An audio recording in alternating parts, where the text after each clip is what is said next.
velkommen tilbage. Denne her gang, der er vi taget på sommerferie, og denne gang i år, fordi båden er ny, har vi valgt at holde os lidt til noget kystnært og noget velkendt. Så vi startede med at tage til Lynæs, da vi ved, at Lynæs er super duper børnevenlig med en dejlig legeplads for ungerne, hvor det er, at de kan få lov til at krudte lidt af.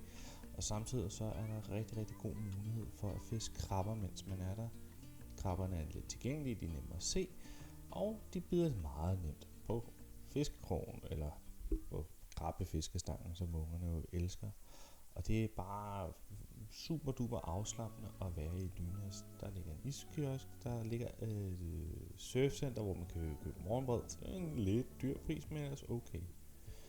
Efter at vi havde været i Lynæs 2 dage, vendte vi snuden ned igennem Isefjorden med kurs mod Holbæk, hvor vi havde planer om at overnatte en enkelt nat, inden at vi ville vende snuden mod Orø. Grunden til det er, at vi har været i Holbæk før, og derfor tænkte jeg, at vi hellere ville opleve Orø og det, som Orø har at byde på. Og Orø skuffede ikke. Vi nåede lige at lande og fik betalt havnepenge, før at den lille togbus kom og kørte os afsted rundt på smukke Orø. Vi har aldrig nogensinde været på en ø, eller det er løgn, det var vi var på Sejø sidste år, men vi har ikke været på en ø i en længere periode, og det var vi her. Vi endte med at være blæst inden 5 dage på Orø, og det gav os en god mulighed for at opleve ølivet og den her idylliske landstemning, som der er på Orø. Der er virkelig mange af de stadige gamle huse og bindingsværkshuse, hvilken er utroligt billedskønt.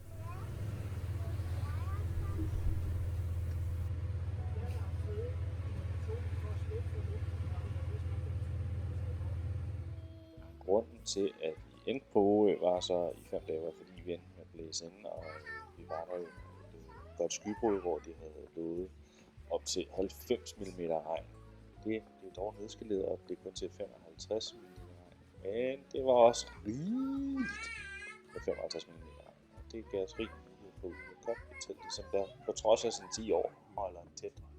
Det kan man ikke klage over. Der blev læst, der blev bygget, og i og med, at vi opgraderede Viva til en større båd, har det også gjort, at der rent faktisk er plads til, at man kan udfolde sin kreativitet, og der er plads til, at man kan danse, når man har lyst til det.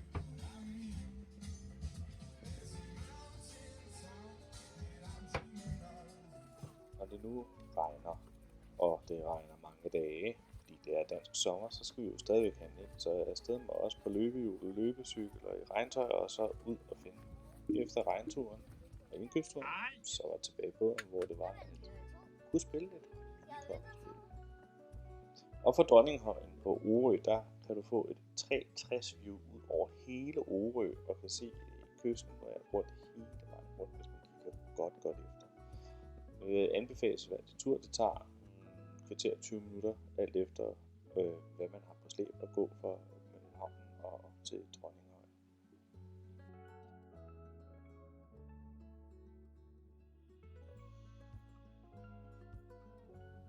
På 5. dagen, der kom der vejrvindue, der gjorde, at vi kunne komme afsted, og vinden lagde sig og stod ikke stik vestligt gennem havnehullet, så vi udnyttede det og satte sejl mod Nykøbing Sjælland, hvor vi vidste, at vi kunne få plads. Undervejs, der passerer vi Frømandskorpsets base, der ligger i Kongsøre, og det er bare sjovt, at de har hjem i Isefjorden, der tænker man, at de vil ligge et andet sted. I Nykøbing Sjælland blev vi ikke forfærdeligt længe. Vi tog en overnatning, og så var vi videre igen. Men det var dejligt lige at komme derop, der er en isbar, og komme op og se noget kultur i Nykøbing Sjælland. Så dagen efter, der lagde vi fra, og havde planer om, at vi skulle sejle op mod Rørvig, hvor vi havde planer om at ligge på dagen. Det gik smertefrit ud af havnen. Vi sejlede lige efter Dansk Tursejlers sommertogt, indre farvand i Sjælland rundt, var gået af. Der sejlede vi afsted på time til. Det er som set smertefrit afsted derude. Den store røde bygning deroppe er et glasmuseum, og helt klart et besøg her, og også med vores lille værksted der ved siden af, hvor man kan lave sig glas.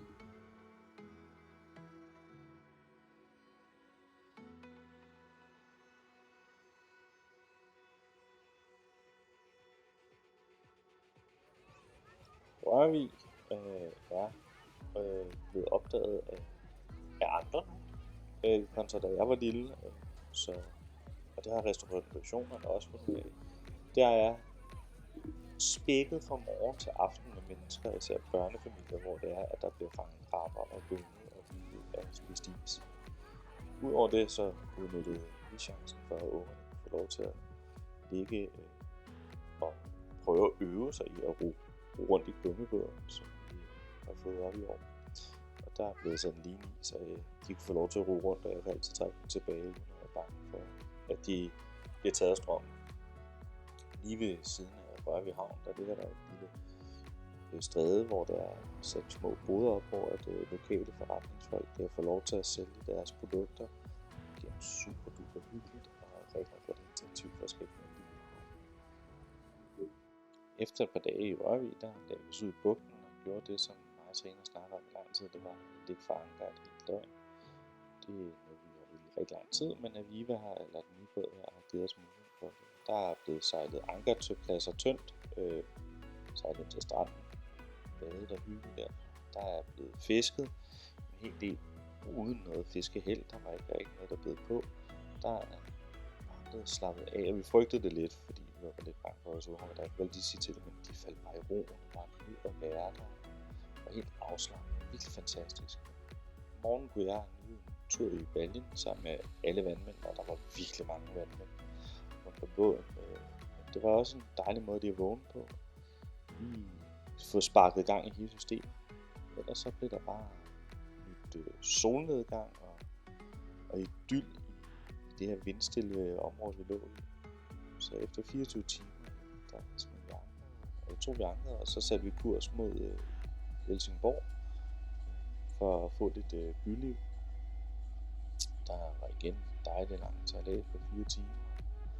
Ingen vind desværre, så det blev for jernsejlet derudaf. Der blev tid til at holde udkig, og der blev tid til at læse for mor og far, mens at børnene bare hyggede sig og slappede af.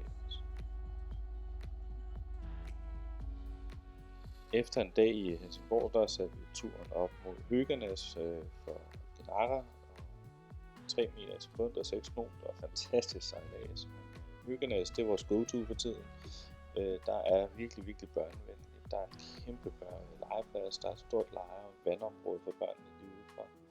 Og der er tæt på byen, hvor man kan gå op og hygge sig og få købt det, der skal købes. Varmt anbefaling at gå derop. Efter 2 døgn der, så satte vi hjem af til Glenarre, hvor det var at Sifun tog roer og styrede sikkert derhjemme. Det var alt i alt fantastisk. Tak for at høre med.